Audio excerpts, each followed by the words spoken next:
তামিমের পর এবার সাকিবের না থাকার ধাক্কা সামলাতে হবে দেশের ক্রিকেট ভক্তদের। খান সাহেবের আন্তর্জাতিক ক্যারিয়ার শেষ, ওইদিকে কয়েক ঘন্টা পরই জানা যাবে সাকিবের ভবিষ্যৎটাও। যতদূর জানা গেছে বিসিবির চিন্তাভাবনায় নেই সাকিব। বিশ্বসেরা অলরাউন্ডারকে ছাড়াই প্রকাশ করা হবে চ্যাম্পিয়ন্স ট্রফির স্কোয়াড। সাকিব ইস্যুর জল্পনা কল্পনা এখনও শেষ হয়নি।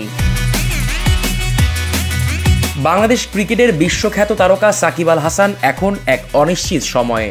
তামিম ইকবালের ক্যারিয়ার শেষ হওয়ার পর সাকিবের আন্তর্জাতিক ক্রিকেটে ভবিষ্যৎটা নিয়েও তৈরি হচ্ছে নানা প্রশ্ন। গত কিছুদিন ধরে সাকিবের বোলিং অ্যাকশন নিয়ে চলেছে বিতর্ক এবং পরীক্ষা।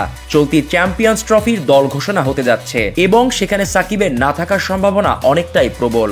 বিসিবি সূত্র জানিয়েছে সাকিবের বোলিং অ্যাকশন বৈধ হওয়া না পর্যন্ত তার জাতীয় দলের অংশ হওয়ার সম্ভাবনা একেবারেই কম। সাকিবের বোলিং অ্যাকশনের পরীক্ষায় দুবারই তার ফলাফল নেতিবাচক এসেছে। এরপরও চেষ্টার কোনো ঘাটতি নেই, তবে সময়ের সঙ্গে সঙ্গে সিদ্ধান্ত আরও স্পষ্ট হবে।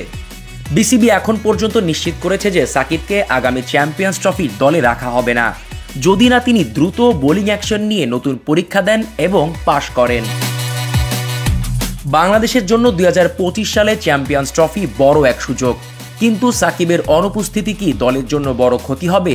চ্যাম্পিয়ন্স ট্রফির দলে তার না থাকা একদিকে যেমন দুঃখজনক, তেমনি সাকিবের ক্যারিয়ারের পরবর্তী অধ্যায়ের জন্য এটা গুরুত্বপূর্ণ সিদ্ধান্ত।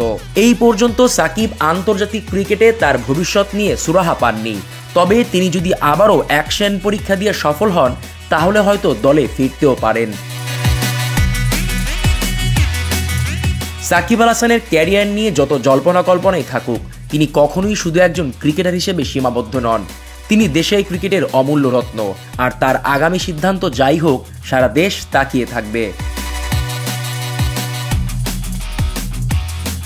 জিসান আহমেদ, কালের কণ্ঠ।